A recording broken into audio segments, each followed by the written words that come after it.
Dear number crunchers, I thought adding and subtracting was easy, until I tried adding and subtracting fractions. If you could help me out, I will be forever thankful.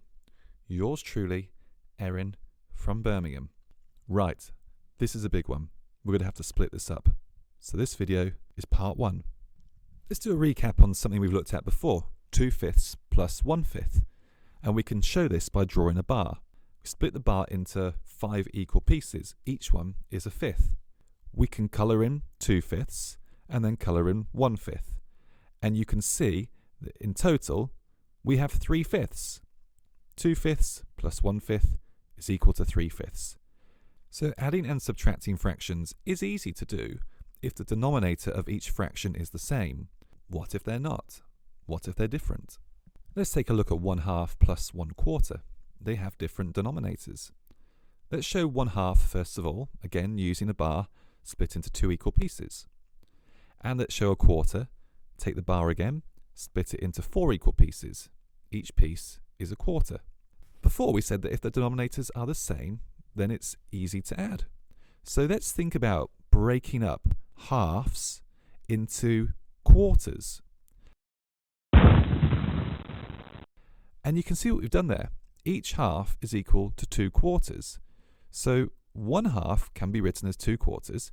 Add that to the other quarter, and altogether you have 3 quarters. Let's look at 2/3 plus 1/6. Again, let's draw a bar to show 2/3, and let's draw a bar to show 1/6. Can we break those thirds up into sixths? Well, yes, we can. If we break each third up into 2 equal parts, then we will have a total of 6 sixths. And 2/3 is worth 4 sixths. Add that to the 1/6, and you have a total of 5 sixths. So what we want to do is that we want to use an equivalent fraction with one of our fractions that gives it the same denominator as the other. Okay, this is easier to show with an example.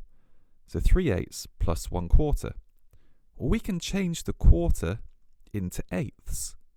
And we do that by multiplying the 4 by 2. 4 times 2 gives you 8. Quarters into eighths. Now, if we do that to the denominator, we have to do the same to the numerator.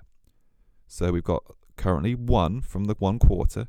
We multiply that by 2 to give you 2 as the numerator of our new fraction.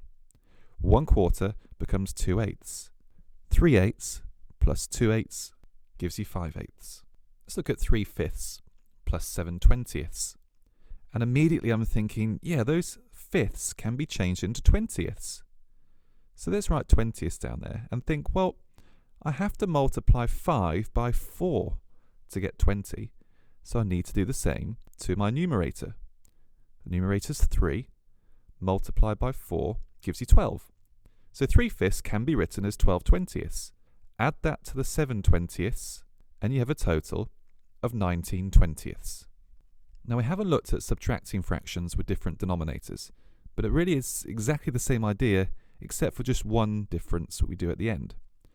So let's take 2/3, subtract 1/9. And I'm thinking, yeah, thirds can be written into ninths, because if I take the denominator of 3, I can multiply by 3 to get 9. I must do the same to my numerator. I've got 2 at the moment. I'm going to multiply by 3 to give me 6. 2/3 can be written as 6/9. Take away 1/9. Now this is the slight difference. 6/9 take away 1/9 gives you 5/9. And that's it. It's not easy. With practice, it becomes easier. Okay, hope that helps. Good luck. And when you're ready, come back for part 2, because there's more to do.